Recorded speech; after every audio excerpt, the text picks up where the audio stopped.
Voy a hacer una presentación rápida en atención al tiempo que le dispone Pedro. Es la misma que figuraba en la invitación con el link. Es un periodista, Pedro Brigger, es un periodista y sociólogo especializado en política internacional. Es director de Nodal, que es un portal informativo de América Latina y el Caribe, y es titular de la Cátedra de Sociología del Medio Oriente en la Universidad de Buenos Aires. Los de Argentina lo conocemos mucho a Pedro. Por ahí lo que decía Juancho es que Pedro es muy conocido en Argentina, porque la verdad que es un lujo de periodista internacional. Y bueno, y estas cosas suceden, Pedro. Después de hacer más de 50 charlas, hemos tenido todas las experiencias habidas y por haber de este tipo de cuestiones. Pero lo importante es No hay problema, no hay problema. que Juancho te pudo conseguir, y la verdad que para nosotros es un lujo que vos estés acá, así que adelante. Bien, ¿ustedes me escuchan bien a mí?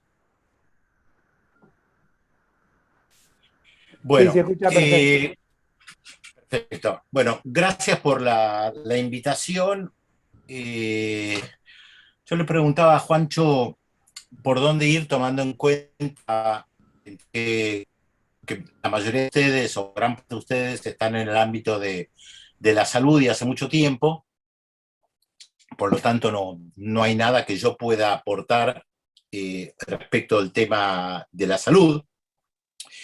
De hecho, si bien mi compañera es doctora en historia y ha trabajado de salud, cuando empezó el tema de la pandemia, lo primero que hice, yo también soy sociólogo, por lo tanto, por mi formación académica, fue ir a buscar y tratar de comprender qué era una pandemia, porque al fin y al cabo yo no había conocido una pandemia, y fui rápido a tratar de comprender lo que había pasado en 1918, la mal llamada o llamada gripe española, y encontré varios libros interesantes que devoré con frunción, como se dice, y que además después encontré que en el 98 se había realizado una conferencia internacional sobre la pandemia del 18 en Sudáfrica, muy interesante. Entonces fui y busqué algunos de los papers que se habían presentado. Pero más que nada para tratar de comprender yo a lo que estábamos enfrentando desde el punto de vista sanitario y político, ¿no? Comprender cosas que, reitero, ustedes van a saber seguramente mejor que yo: el rechazo a la vacuna, el rechazo a determinadas medidas. Hasta el día de hoy, según lo que estuve leyendo, no hay una certeza de cómo comenzó la pandemia del 18, hay diferentes teorías, pero yo podía aportar un poco una mirada para tratar de comprender la geopolítica de la pandemia, no la parte sanitaria. Yo no puedo hablar sobre las diferentes vacunas, si efectivamente AstraZeneca tiene un efecto colateral negativo de trombosis, a duras penas sé lo que es una trombosis, o si la Sputnik esto o lo otro. Pero sí empecé a ver desde un primer momento algo que sí conocía, que tiene que ver al enfrentamiento entre las empresas farmacéuticas, las grandes multinacionales, que no era nuevo. Yo sabía que Pfizer había estado involucrado en algunos escándalos en África. Conozco algo de la historia argentina, lo que le pasó a Ilia en su momento, y las presiones de las grandes farmacéuticas en diferentes países. Lo novedoso de la pandemia era tratar de poner todo este rompecabezas de manera en conjunto para poder comprender lo que estaba pasando, y con mucha dificultad, que es algo que yo también en los medios, para quienes me han visto en televisión o en radio,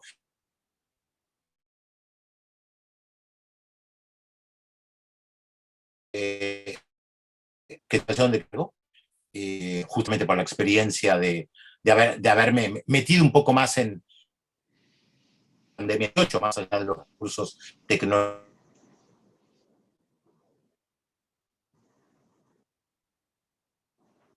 Una económica también, tenía que ver con el negocio de las vacunas.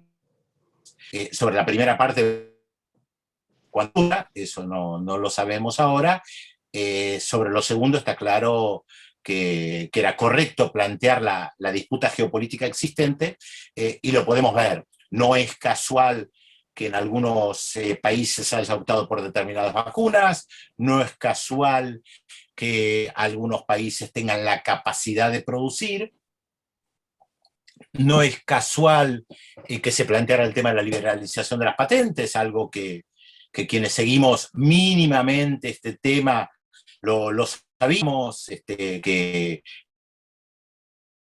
son dos grandes fabricantes desde hace mucho tiempo.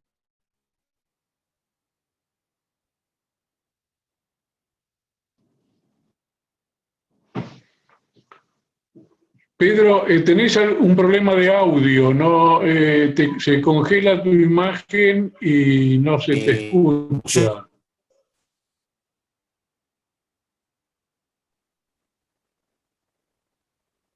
En vacunas y en otros países no. ¿Por qué Suiza tiene un nivel de vacunación tan bajo? ¿O por qué los problemas que hay en Japón respecto de las vacunaciones y las experiencias negativas que tuvieron con desarrollo de vacunas en Japón? Y por supuesto que no es posible. Cada país tiene historia, sus características, más allá de la política, que hace que el acercamiento a una enfermedad, a una pandemia, a las vacunas, sea extremadamente complicado. Y lo que yo sí podía ver era que esta disputa por el conocimiento, por poder producir, por poder vender, tenía algunos lugares con focalizado de manera particular. Dejando de lado el África, no porque yo lo quiera dejar de lado, sino porque es el continente que, como siempre, hasta el día de hoy, va a ser el más afectado, lo estamos viendo. América Latina tiene una característica, y es que la disputa geopolítica se da de manera muy interesante, incluso más interesante que en Europa, por la presencia en América Latina de Rusia y de China. Y esto, por supuesto, que es un eslabón más de una cadena de enfrentamiento geopolítico que hay en la región, que no comenzó obviamente con Trump, pero que durante la era de Trump se pudo ver de manera bastante clara, y que fue la gran presión por parte de los Estados Unidos a los diferentes gobiernos, incluido el argentino, el chileno también, por bajar el nivel de comercio, de transferencia tecnológica con China y con Rusia. Y esto se lo vio claramente. Si hay algo que los estadounidenses tienen como virtud, y esto lo vengo señalando hace muchos años, es que por lo general son bastante transparentes. Y son bastante transparentes porque son la primera potencia mundial, porque tienen un grado de impunidad tan grande, que se puedan dar el lujo de poner en papel o en declaraciones algo que otros países, otros gobernantes, no se animan ni a decir ni a escribir siquiera, salvo de manera marcada.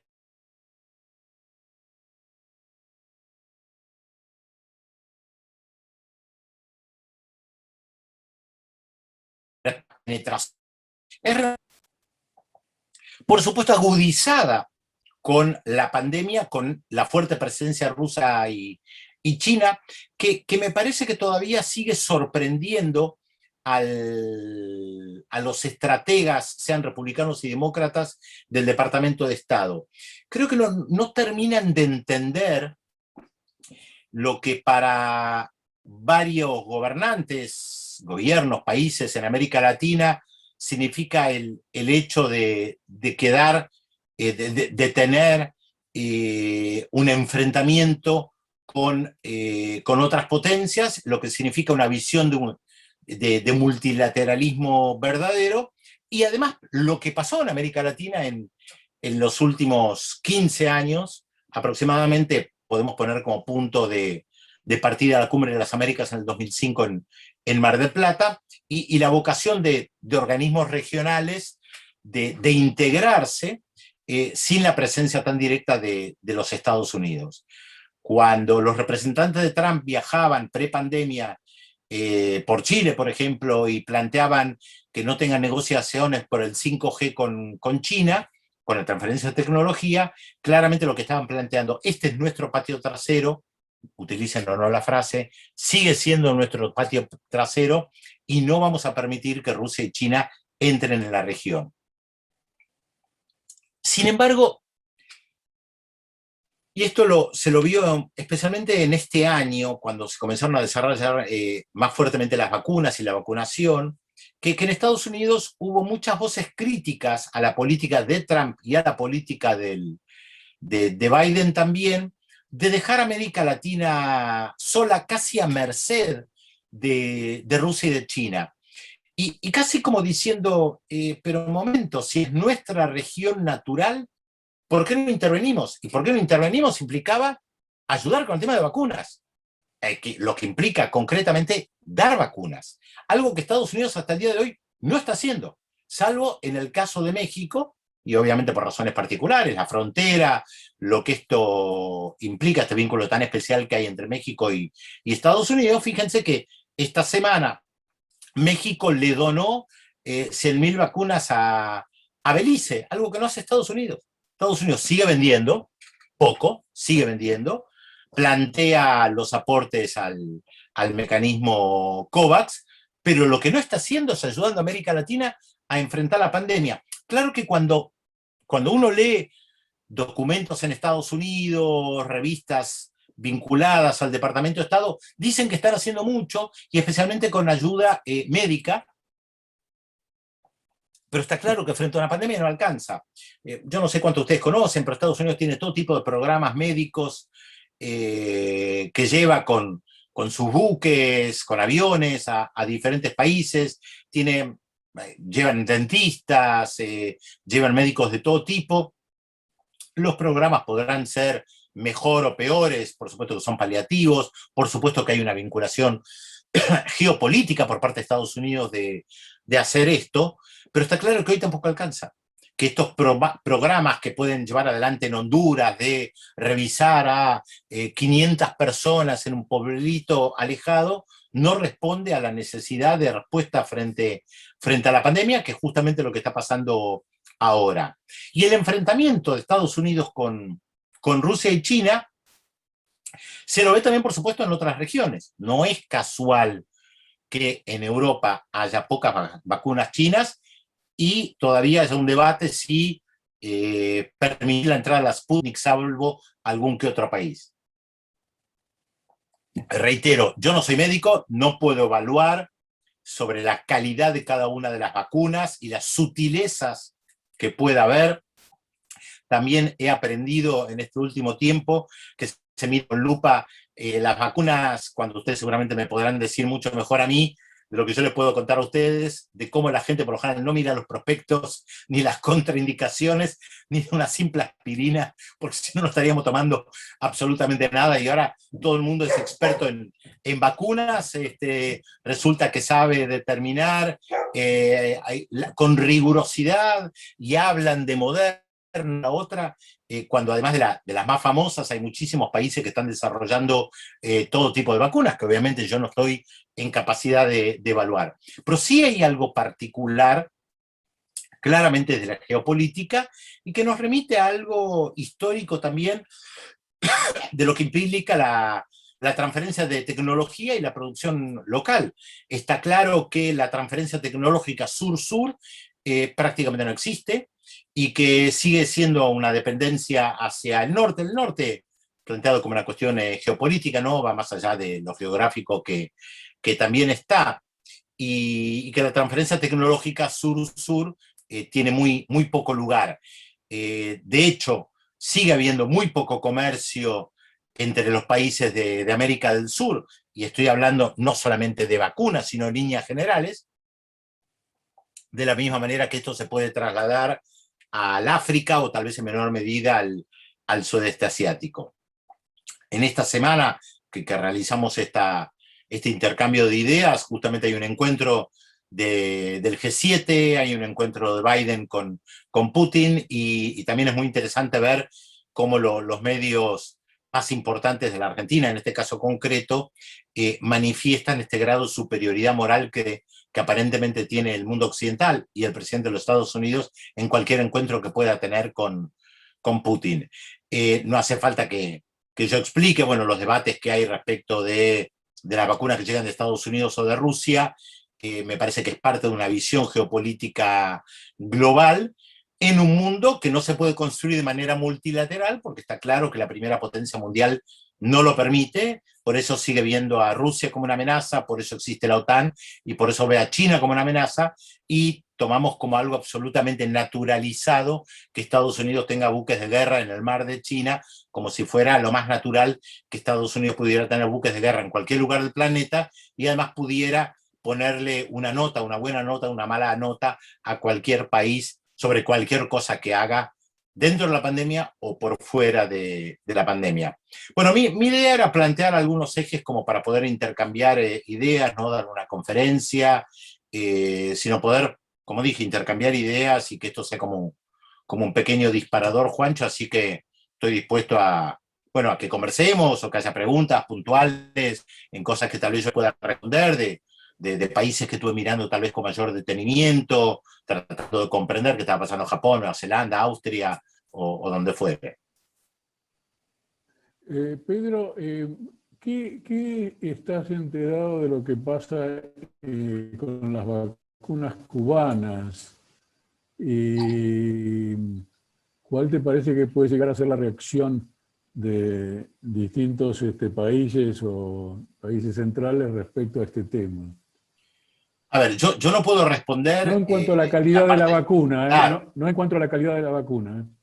De eso no puedo responder, está en diferentes fases de prueba, bueno, habrá que ver cuando se comience a aplicar qué efectividad tiene. Como bien decía, yo no puedo evaluar la calidad de las vacunas, pero está claro que Estados Unidos va a evitar a toda costa que Cuba pueda tener una presencia latinoamericana. Por eso fue tan importante quebrar la UNASUR y por eso es tan importante que la CELAC no pueda tener un gran lugar en la región, porque ni en la UNASUR ni en la CELAC está Estados Unidos. Entonces no puede influir en el tema de Cuba como sí puede hacer dentro de la OEA.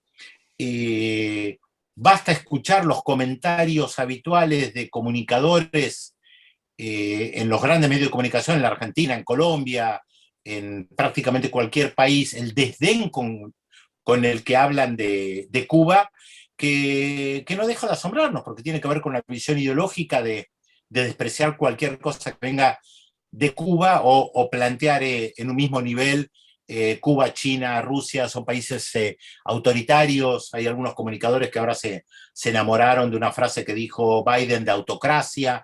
Entonces, claro, miran con desdén todo lo que venga de un país como Rusia o como China, y elogian lo que pueda venir de Europa en cierta medida, Estados Unidos, Israel. Bueno, Israel es un caso aparte, ¿no? Porque hace acordar mucho a lo que fue la Sudáfrica en las épocas del apartheid hace 30, 40 años, cuando también hay quienes tenían contacto con la población blanca gobernante en Sudáfrica y no miraba lo que estaba pasando con el apartheid, como se ve hoy también respecto de Israel. Pero bueno, no me quiero meter en eso porque es un tema particular. Pero las campañas, las presiones de Estados Unidos para echar médicos cubanos en diferentes países son públicas. Estados Unidos no lo oculta, lo hace público. Justamente tiene la prepotencia del poderoso que cree que puede intervenir en cualquier lugar sin ningún problema.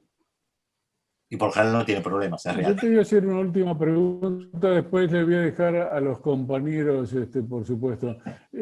¿Cómo se explica que Cuba, con bloqueo, con una situación social, digamos, de pobre, pueda tener esos para tener el desarrollo tecnológico que tiene. ¿Cómo se explica eso? A ver, yo siempre digo, dinero hay. Cuando se plantea en la Argentina no hay plata para, agregarle 3 puntos suspensivos, yo digo, plata hay. El tema es quién paga impuestos, quién no los paga, en el caso argentino concretamente, y dónde se invierte. Y está claro que las prioridades en Cuba han sido un desarrollo científico en algunas áreas y han dejado de lado otros. A ver, para tomar un caso bien concreto, la última vez que yo estuve en Cuba fue cuando murió Fidel, pasaron 5 años. Yo caminaba por La Habana Vieja, me imagino que varios de ustedes la deben conocer, y daba la sensación de estar en una ciudad bombardeada en algunos lugares. Las calles con baches, las columnas rotas, los frentes despintados. Entonces, salvo algunas pequeñas partes de La Habana que estaban reconstruidas y que al turista le gusta visitar, por supuesto, el resto se venía abajo. Ahora, yo también recuerdo que en 1993, ya casi 30 años, estuve en La Habana y tuve que ir a un hospital con mi compañera que le tenían que practicar una inyección, y en ese momento acá todavía no estaba naturalizado la utilización de las jeringas descartables. Yo no sé en qué año, ustedes sabrán más que yo no sé en qué año esto se impuso definitivamente y se dejaron de utilizar, si es que se dejaron de utilizar, no lo sé, las jeringas reutilizables, pero yo recuerdo que en La Habana, en el hospital, le pregunté a la enfermera si la jeringa era descartable. Claro, mi temor, bueno, a ver, ¿con qué la van a vacunar? Y casi que se ofende. Miró como diciendo, pero por supuesto, me lo dijo, por supuesto, pero por supuesto era como diciéndome, perdón, ¿cómo vamos a usar una jeringa que no sea descartable? Por una cuestión de salud, etcétera, etcétera.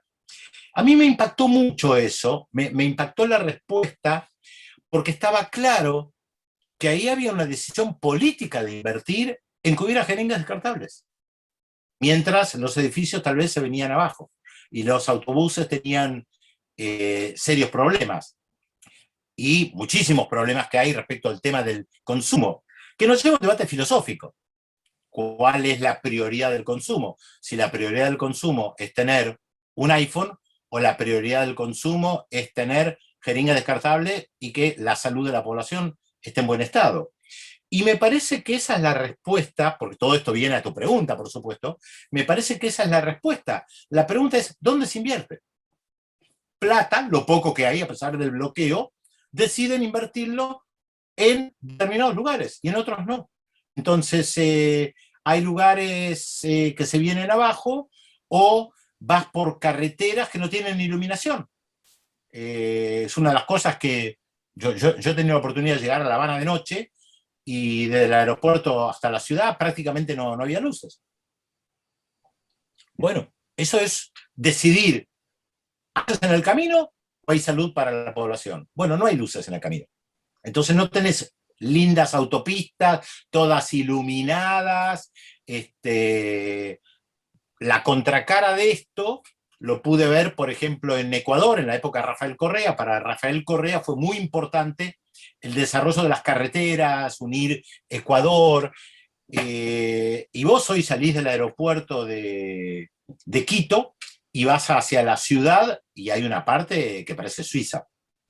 Bueno, eso fue una decisión política de invertir allí. Creo que esté mal, pero fue una decisión política, invertir en infraestructura.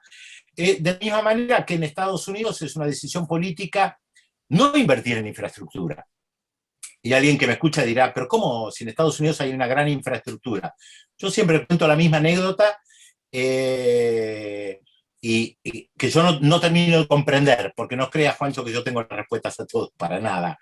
En el discurso de Biden, cuando él asumió, que yo siempre leo los discursos cuando asumen completos, y Biden en un momento dice que tienen que llevar adelante una gran inversión en infraestructura, porque es muy mala la infraestructura de rutas y puentes. Y me llamó la atención porque yo recuerdo un discurso de Clinton cuando asumió hace 30 años, donde planteaba que uno de los problemas más serios en Estados Unidos era de infraestructura y de construcción de carreteras y de puentes. Entonces yo escucho a Biden y digo, ¿pero cómo es esto? ¿Hace 30 años que no construyen puentes en Estados Unidos? ¿Qué es lo que pasa con la infraestructura? Bueno, han decidido por múltiples motivos no invertir en determinados rubros. Pueden ir a la prensa de Estados Unidos y ver la cantidad de gente que duerme en las calles, que no tiene para pagar una casa o para construirse una casa. No es que no hay dinero, responde a decisiones políticas. Entonces, la decisión política, me parece, en Cuba es invertir en determinados rubros, no tienen plata para todo.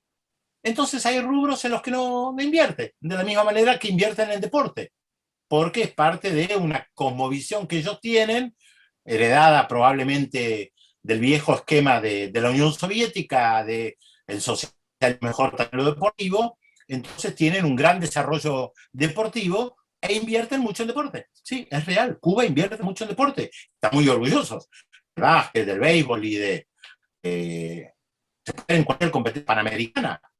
Cuba está entre los 5 mejores siempre. ¿Cómo lo lograron? Bueno, es una decisión política. Lo mismo con la salud.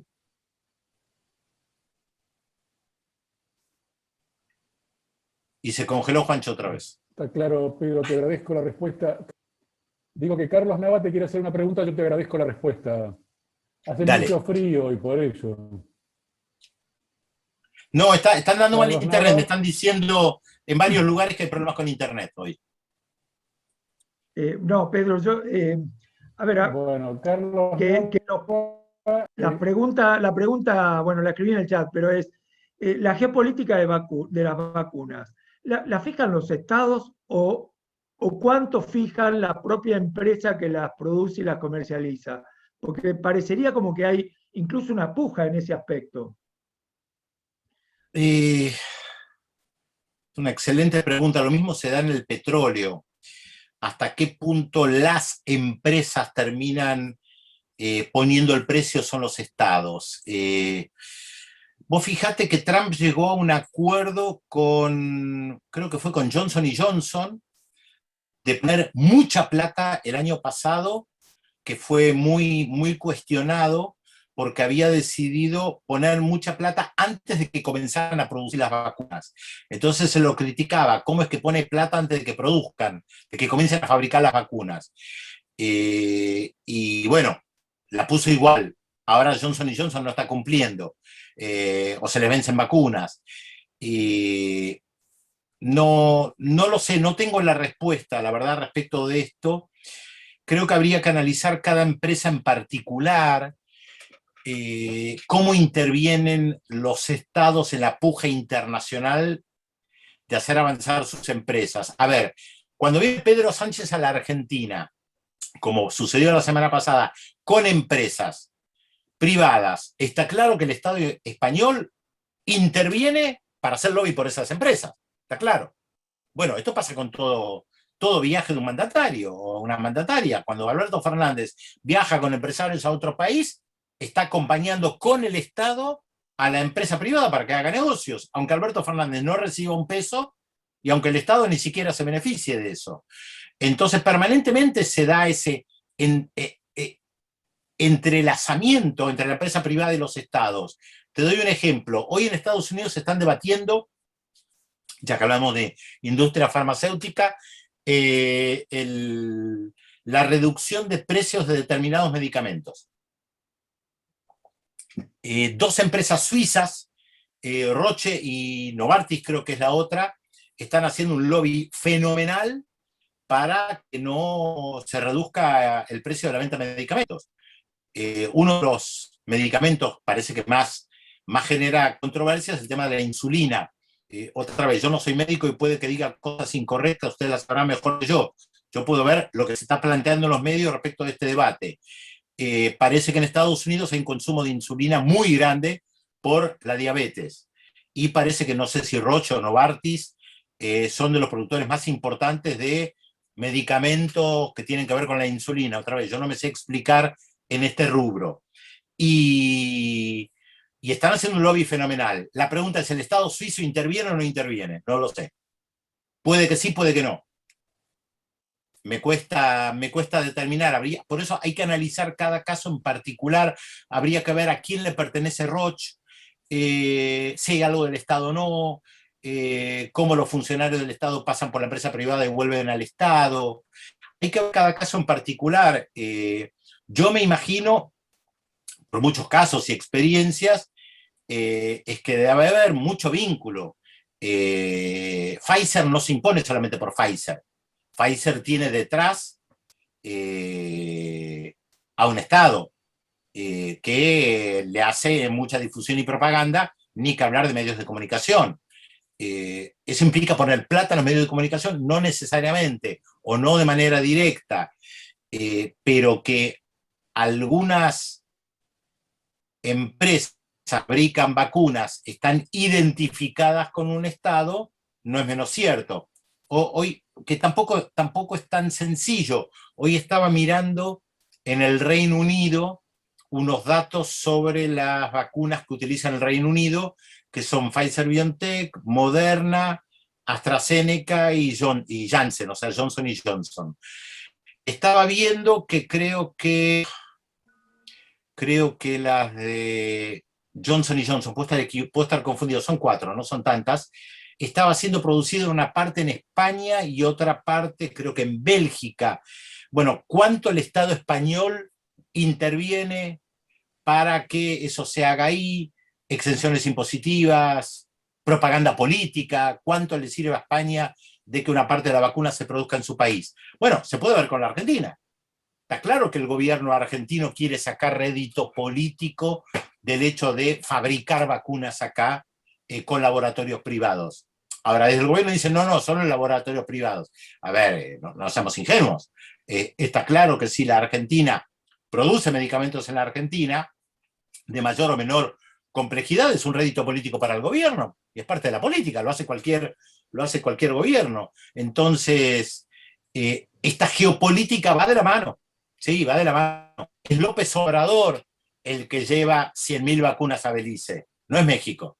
Es López Obrador. Es la política. Porque es una decisión política. No sé si respondo del todo, Carlos, a tu pregunta, pero bueno, son tal vez algunas puntas para pensarlo. Sí, has respondido. Lo que pasa, claro, que por ejemplo Muchas las gracias. vacunas chinas también son de empresas que o son de Alemania o son de Estados Unidos. Entonces, seguramente China debe influir más y debe poner más condiciones a las empresas que están radicadas en China que otros gobiernos. Pero Pfizer yo creo que impone condiciones a Estados Unidos, más que Estados Unidos a Pfizer. Bueno, no sé, pensaba eso, por eso te hice la pregunta, porque parecería como que estas empresas que producen las vacunas nos tienen de rodillas a toda la humanidad y a todos los gobiernos. Esa es la idea que está detrás mía. Sí. Bueno, atento a los horarios. Hay 4 anotados para preguntar, que son Nardo, Carlos Apesteguía, Juan Nava y Fernando Silva Nieto. Yo no sé, Pedro, si vos preferís que se hagan las preguntas y después las respondés o que la vayan haciendo de a uno. Dale, hagamos las 4 juntas y yo voy anotando algunas cosas. Bueno, entonces, Nardo primero.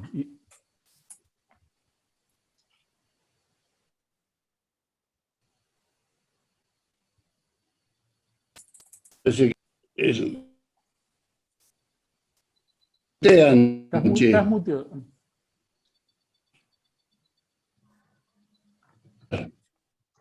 Alguien me está... Me mutean. Se entrecorta, Nardo. Sí, lo están muteando a Nardo. A ver, hay un...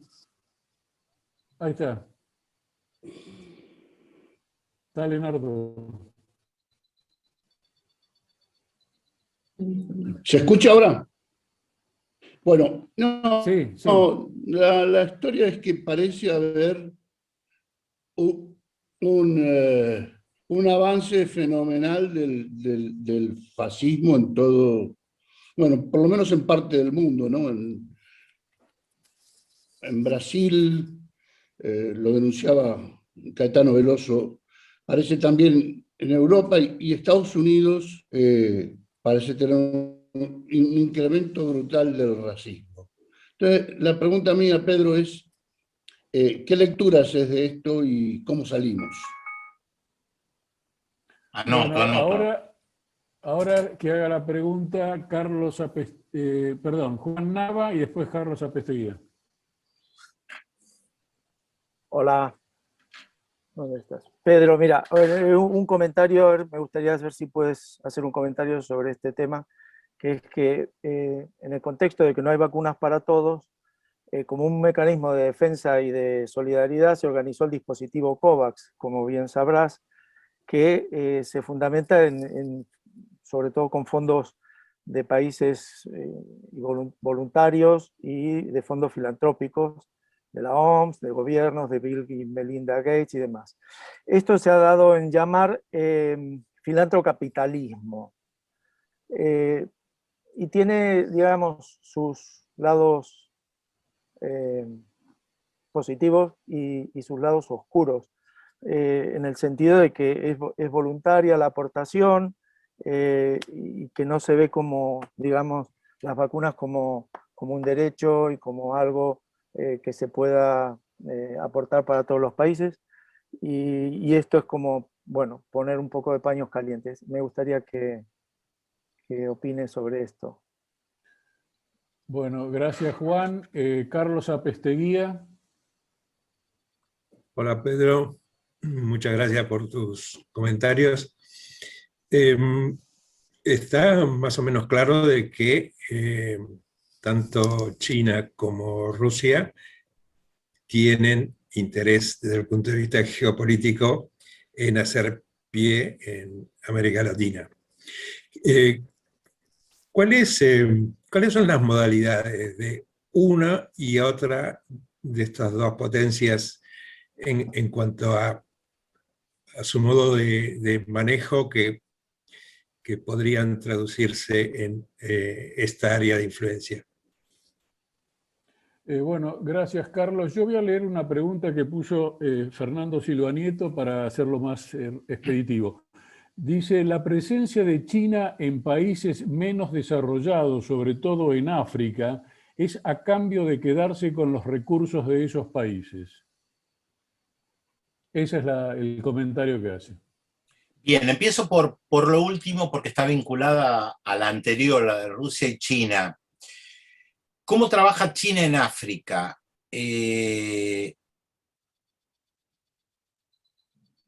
No es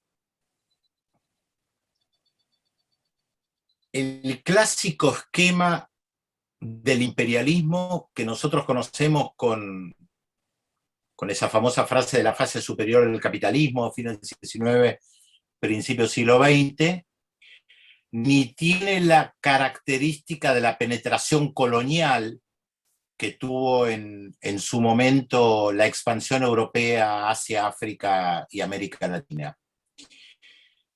El caso de África es paradigmático en este sentido, porque en países donde se lo permite, China no explota la mano de obra local, sino lo que hace es, podemos decir, llave en mano. Lleva su gente que desarrolla un determinado proyecto económico. Fantaseando, no sé si ustedes vieron alguna vez, hay unos esquemas virtuales muy buenos hechos sobre la expansión del metro en China,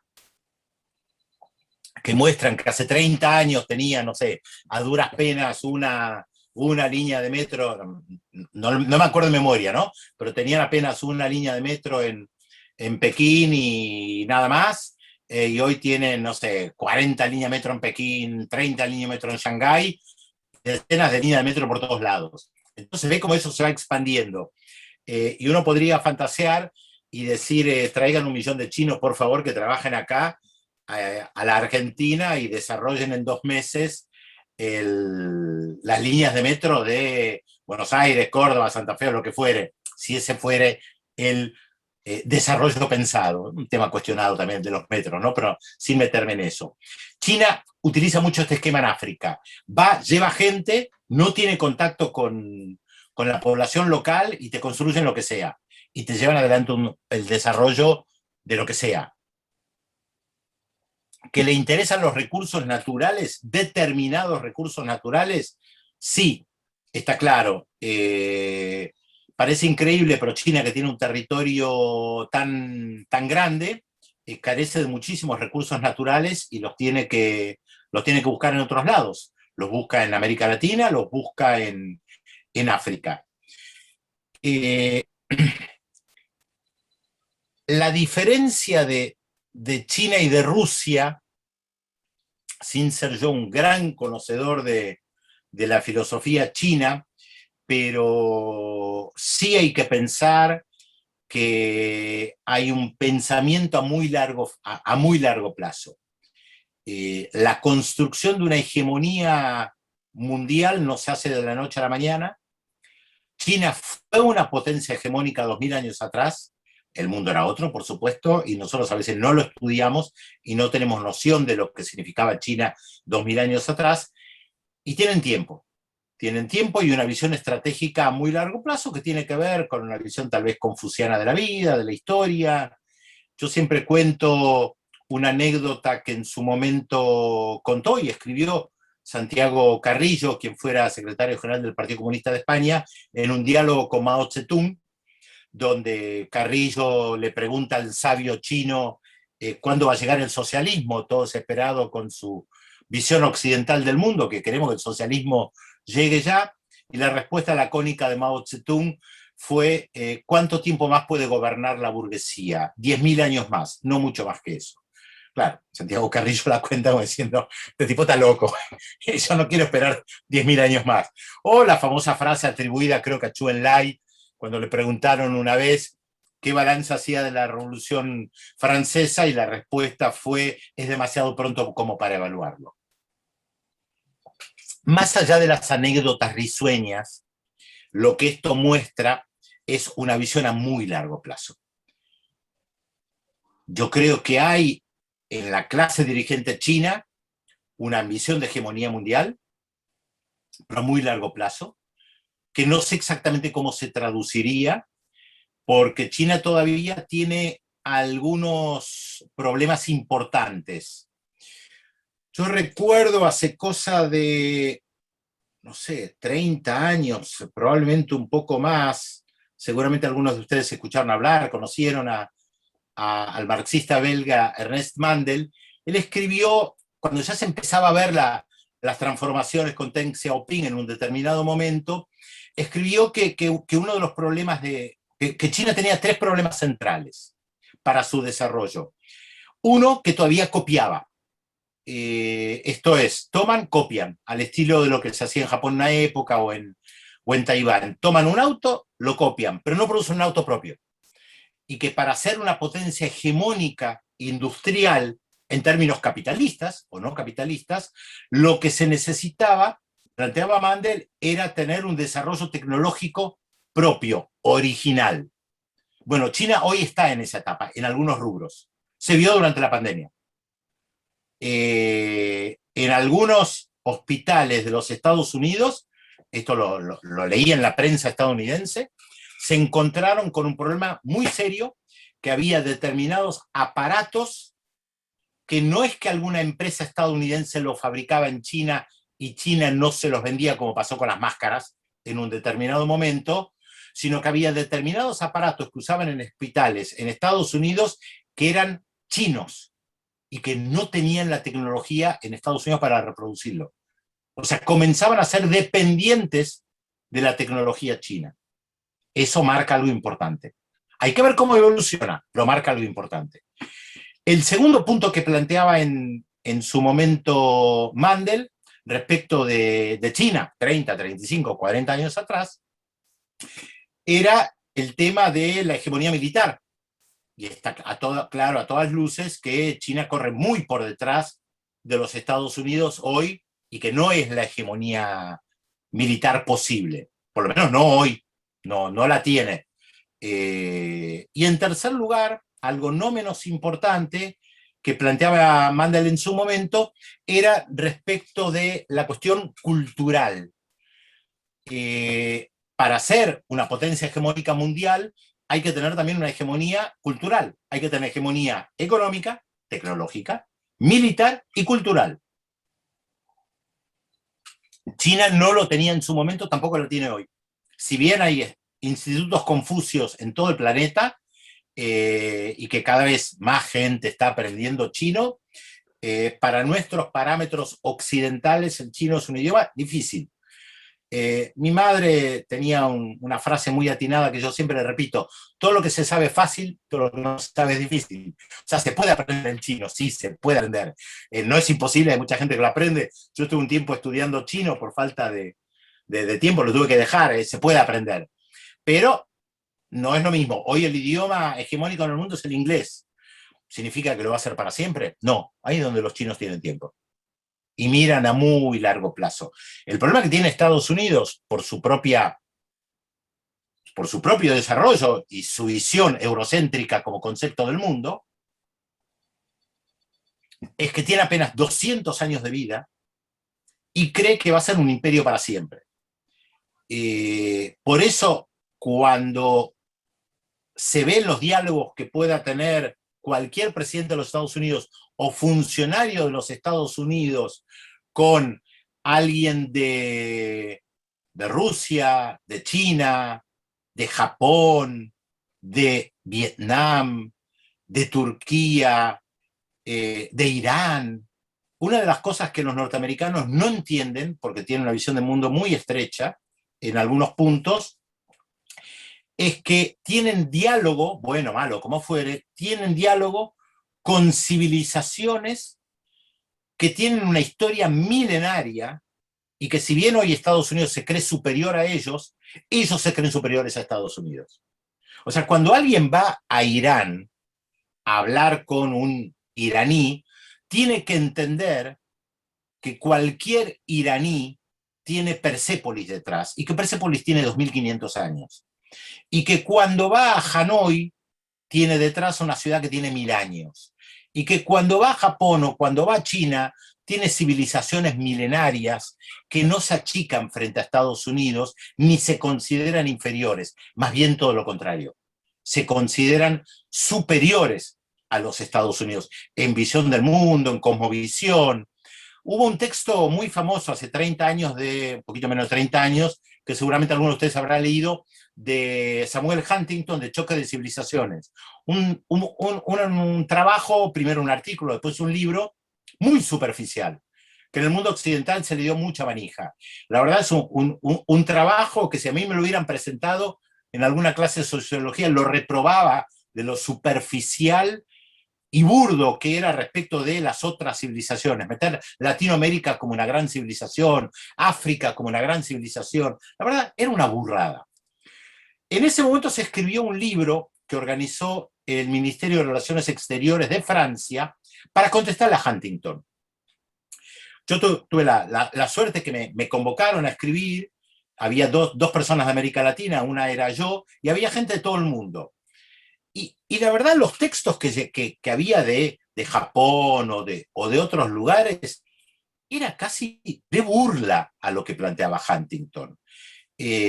Bueno, de hecho, hace pocos días salió en la prensa china, claro, no es reproducido en la prensa occidental, cuando en un momento Anthony Fauci de los Estados Unidos, recuerdan que habló de que tal vez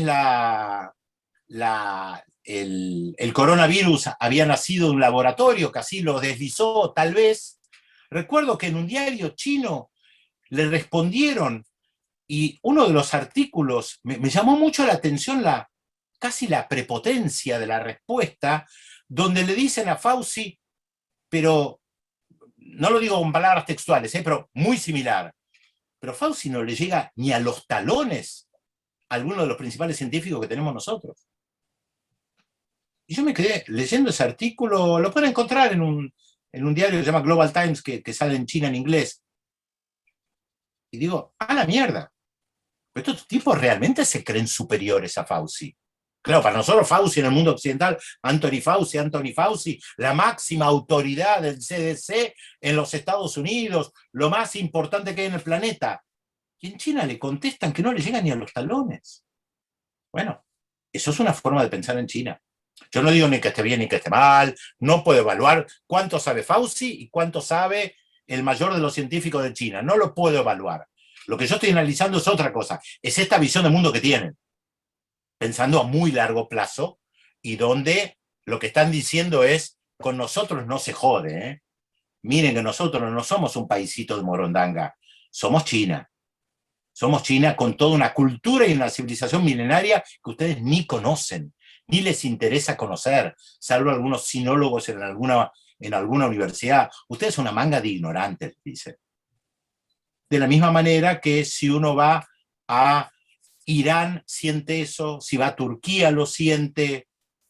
Turquía tuvo el Imperio Otomano, 400 años, más de 400 años, dominando una parte muy importante de Asia, de Europa, y llegando mínimamente al África, ¿no? Turquía tiene toda esa historia, tiene toda esa tradición, ese pasado. Todo esto para responder a la pregunta de China en África, ¿no? Y la visión de Rusia y China. Creo que el caso de Rusia es diferente.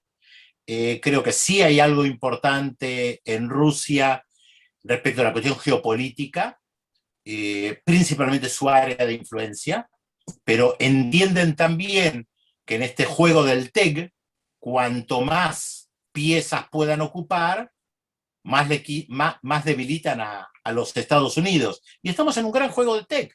De la misma manera que Estados Unidos tiene buques de guerra en el mar de China, Rusia apoya a Bolivia o apoya a Cuba, y China hace lo mismo. Respecto del mecanismo COVAX y el filantrocapitalismo, bueno, sí, la filantropía existe desde siempre. COVAX es básicamente eso, con lo bueno y con lo malo. Con lo bueno, que le va a permitir a algunos países muy pobres recibir vacunas. ¿Resuelve el problema de fondo? No, tampoco se lo propone. Bill Gates tampoco se propone resolver el problema del África. Sí, es un filantrocapitalismo, me gusta la definición, no la conocía, me gusta, la voy a incorporar a mi lenguaje. Y a veces parece una miseria. Bueno, Gordon Brown escribió un artículo hace pocos días, el ex primer ministro británico, planteando que el mecanismo COVAX y creo que no habla de COVAX, pero habla del G7, es una vergüenza. 1.000 millones de vacunas cuando se necesitan mucho más. Ese ricos dicen que van a donar recién a fin de año y el año que viene. Es vergonzoso.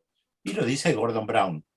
Y la última pregunta respecto al fascismo, y con esto vamos a cerrar también, porque encima me están llamando del canal, no estoy respondiendo. El fascismo, a ver, no cualquier cosa es fascismo. Estamos en un ámbito con una cierta formación, por lo tanto lo sabemos, no cualquier cosa es fascismo. Recuerdo que en el 76, después del golpe en la Argentina, hubo cierto debate en algunos países europeos, en la izquierda europea, si la dictadura argentina era fascista o no. Y claro, en lo político, en un bar, en un café, uno puede decir, era una dictadura fascista. Si nos atenemos a los conceptos y a la teoría, no era una dictadura fascista, no era un montón de masas, ni nada que se le parezca. En ese sentido, Bolsonaro me parece que tiene mayor similitud, Trump en cierta medida, y algunos, Vox sin lugar a dudas en España. Me parece un tema interesante para desarrollar qué pasa con las nuevas derechas en algunos países. Pero bueno, creo que es motivo de otra conversación. Bueno, muchas gracias, Pedro. Se ha cumplido. Se entrecorta mucho, Juancho, no te alcanzo a comprender. Pedro, hay una pregunta que quedó pendiente. Tote quería hacer una pregunta. Sí, pero Sí. Pedro se tiene que ir. Bueno, pero a Pedro, antes que se vaya, le vamos a tomar esta propuesta que hizo de hacer una nueva charla con las nuevas derechas.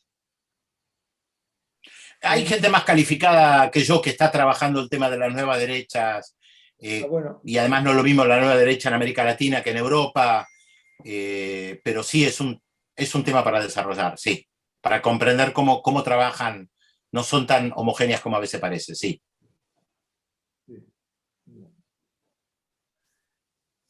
Presentarnos a la que puede exponerlo, yo te lo agradecería mucho. ¿O te proponías vos como tal? No, justamente digo, hay gente más calificada que está trabajando estos temas, y en el Estado español, Monedero creo que lo trabaja bastante más. Pedro, quisiera hacerle una pregunta, un minuto, Sí. Porque no me dan paso y me lo tomaré yo. Dale. Soy Tote desde Barcelona, Cataluña. La pregunta mía es muy rápida. ¿Por qué tenemos que acudir a las entidades internacionales, organismos internacionales, cuando tenemos todos los problemas nosotros aquí?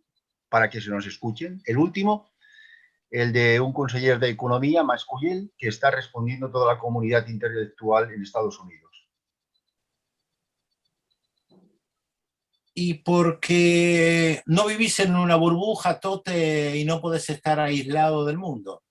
Entonces, tenés que recurrir a los organismos que existen. Nos gusten o no nos gusten. Son los que tienen legitimidad. Podés decir, me quedo afuera. Es lo que hizo Cuba respecto a la OEA. Me quedo afuera. Pero es Cuba. Vale. Bueno, Pedro, acostumbramos a cerrar nuestros debates con un aplauso para el ponente. No, gracias a ustedes, sin aplauso, no hace falta. Ha sido un un gusto, gustazo, muchas gracias por la invitación. Bueno, muchas gracias a vos, Pedro. Invito a quedarse a los compañeros, ahora que Pedro se va, para seguir conversando. Gracias, Pedro.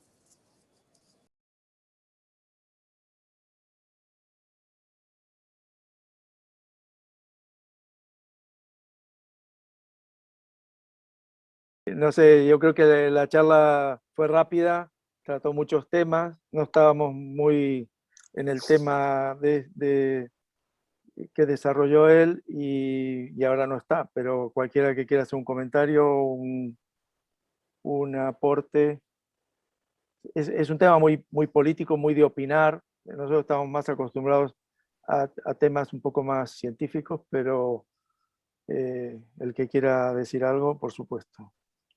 Que levante la mano, que lo apunte en el chat. Ahí en reacciones se puede levantar la mano. Si uno aprieta reacciones, se levanta la mano y pasas a estar arriba en el cuadrito. Si alguien quiere hablar, que diga, lo ponga en el chat o apriete ahí. Mano. Víctor. Gracias Juan. Gracias Juancho por la organización siempre de primera y con gente de primera, aunque obviamente ya sabíamos que cómo es que Pedro no era experto en los temas de salud específicamente. A ver, no, yo justamente quería hacer un comentario a la respuesta que dio Pedro, creo que fue una pregunta de Juan sobre quién tiene la preeminencia en los centros del imperio por sobre las decisiones políticas, si son las corporaciones o si es el Estado. Bueno, yo tengo una novedad para darles. No es lo mismo. El Estado sirve a las corporaciones, se nutre de las corporaciones y viceversa. La corporación armamentista, los fabricantes de armamento, obviamente, se nutren de las necesidades geopolíticas de Estados Unidos de prevalecer en el mundo por medio de las armas. Otro tanto ocurre con la industria farmacéutica. Cualquiera que leamos digamos, la historia reciente, para no irnos demasiado, de la industria farmacéutica, que llamamos multinacional, sí, es multinacional, pero es de los países hegemónicos, y sobre todo, por supuesto, de Estados Unidos.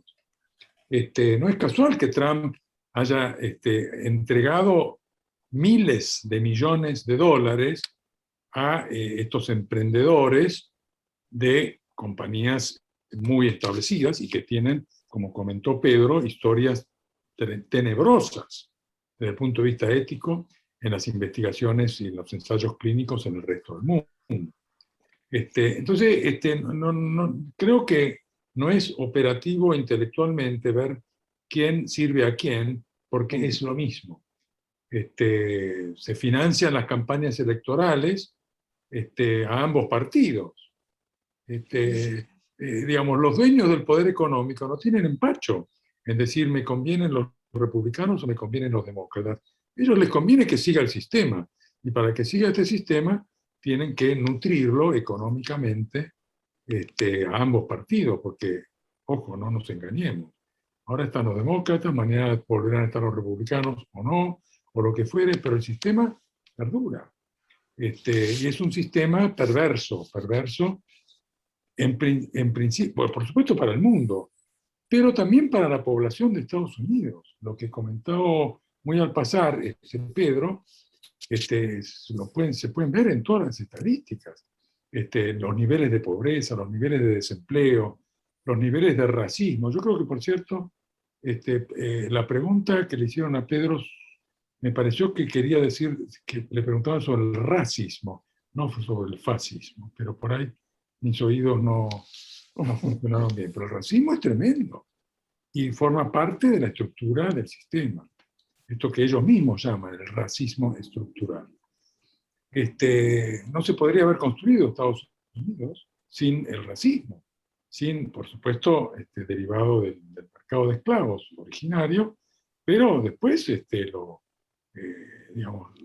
lo rehicieron a las necesidades de ese sistema en crecimiento voraz, que requería mano de obra y a la cual había que pagarle. Entonces, por eso abolieron la esclavitud. En fin, quería decir esto. No nos engañemos que son los mismos. ¿Qué te pareció, Eduardo del Cerro? ¿Estás por ahí? No se te oye, Juancho, no se te oye. Eduardo, ¿qué te pareció no se te oye, Juancho. Los comentarios? Eduardo, ¿me escuchás? ¿Me dejás a mí, Juancho, o no? Bueno, los comentarios... gracias, dale. Víctor. Víctor, gracias. Lo que pasa es que la pregunta la hizo Carlos Nava. Somos gemelos y ya lo sabes. Perdón. Juancho, déjame a mí, por favor, porque no se te oye. ¿Quién había que quería? ¿Quién dijiste? ¿Del Cerro querías hacer un comentario? No, Juancho decía algo, pero no sé qué. A Juancho no se le oye. Escribilo, Juancho. ¿Hay alguien más que quiera comentar algo? Hoy estamos en el terreno de política dura, política internacional y geopolítica. A ver, ¿se me escucha? ¿Se me Prueba, escucha ahora? Pruébalo, a ver.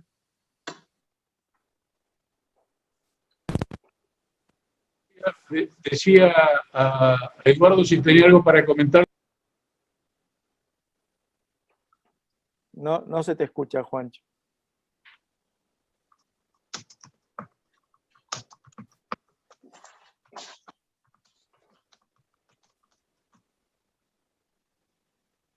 Eduardo dice, Juancho, si tienes algo para comentar sobre lo que dijo de África.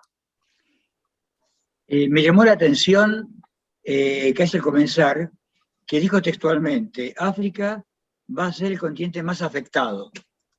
Y quedó ahí, no se desarrolló esa afirmación. No sé bien a qué se refería, porque estábamos hablando de la epidemia del COVID.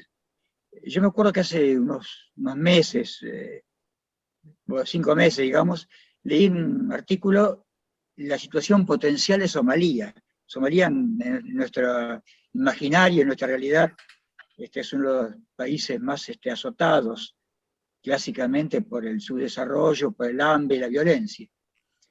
Y el comentarista hablaba sobre el riesgo terrible que iba a tener ese país por el COVID. Y otros comentarios más también que se repitieron respecto a África. En realidad, esto no fue así. Ni es así, ni va a ser así tampoco. con una salvedad muy grande, que la información que podemos tener del impacto del COVID en África es limitada y seguramente subvaluada.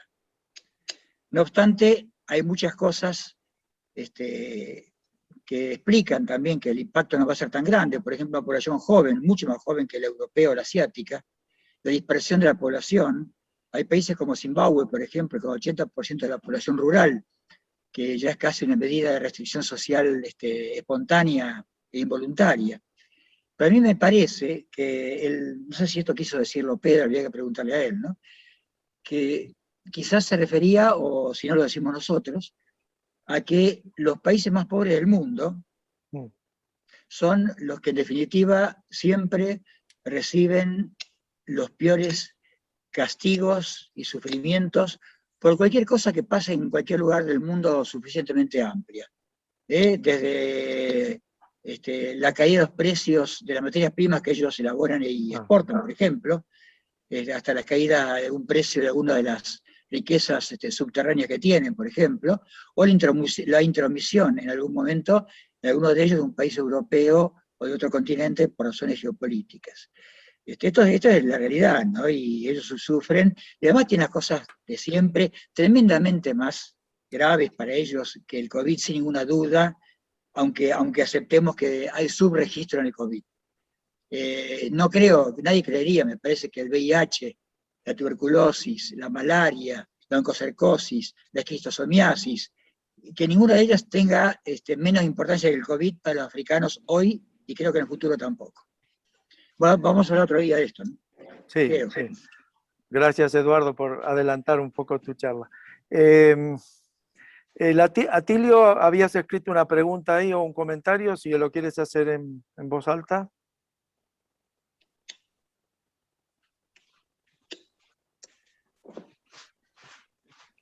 No se te oye, Atilio. El mutis. No, no está muteado. Igual tienes mal enchufado el micrófono. A ver, ahora sí. Ahora sí. Sí. ¿Qué tal? Bueno, buenas tardes a todos y todas. La verdad que nos mete en una situación acá en el norte. Nosotros tenemos una frontera muy amplia, ¿no? Y justamente dentro de esta frontera, Chaco, tenemos una cercanía con Brasil y hoy se está insertando una política en la cual se empieza a generar el fundamentalismo dentro de la política. Eso es lo que estamos viviendo en la región. Vemos que ciertos grupos tratan de incorporarse a determinadas áreas políticas, una de estas es la salud también, y participar, ¿no?, dentro del área de la salud, del área de la política, a manera de eventos religiosos, muy ajenos a lo que son los partidos políticos. Creo que nosotros estamos viviendo hoy actualmente una bolsonarización seria, ¿no?, en la región. Creo, a ver, yo no sé si esto está sucediendo en otros lugares del país o de América Latina como lo estamos viviendo hoy en el norte de la Argentina. ¿Alguien quiere hacer un comentario a lo que dijo Atilio? Si no, vamos terminando. Que nadie se quede con ganas de hacer una pregunta o de dar un comentario. Pues lo dejamos aquí y hasta la próxima. Juan. Sí. Disculpame, Juan. Yo quería que Atilio aclarara un poco más lo que acaba de decir. Me parece muy importante, pero que lo aclarara un poco más. Hazle una pregunta, a ver, de lo que te oriéntalo en tu pregunta, Carlos, sí, si puedes. Que vuelva a afirmar lo que afirmó de alguna otra manera para que entienda de qué manera él dice que se está bolsonarizando la política en el norte, en el Chaco, etc. Ah, buenísimo, sí. A ver, esa pregunta iba dirigida igual a Pedro, ¿no? O sea, a ver, hay un movimiento, vamos a decir, dentro de lo religioso, en lo cual empieza a inyectar su poder político, ¿no? O sea, a generar un fundamentalismo dentro de algunos partidos en el norte, el cual tratan de incluirse, pero no desde el punto de vista partidario, sino generando espacios religiosos. Por eso se llama, puntualmente, es como lo que vivió Brasil con Bolsonaro, ¿no? O sea, fueron incorporándose a manera de su propio partido y dándole poder político a grupos cristianos en lo que es Brasil. Y bueno, y en el norte también se está empezando a ver esto, ¿no? O sea, la incorporación de grupos religiosos dentro de las agrupaciones políticas. Entonces, mi pregunta iba dirigido a eso, a Pedro, pero bueno, ya no está Pedro, y quedó ahí colgada para tratar de encontrar una respuesta, ¿no?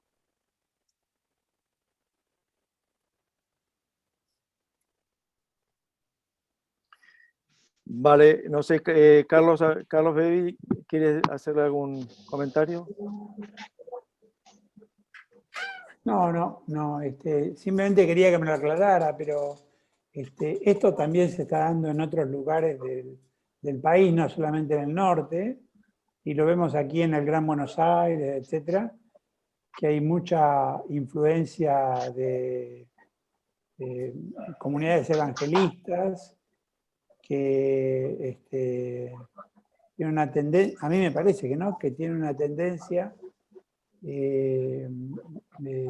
entre comillas derechosa, que se nota y que también se ve en nuestro ámbito, ¿no? Básicamente en algunas zonas del Gran Buenos Aires.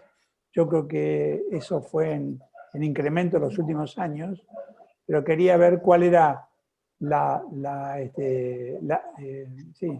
importancia que esto tenía en el Chaco, que lo ignoro por completo. Bueno, vamos a dar por terminada entonces la reunión de hoy.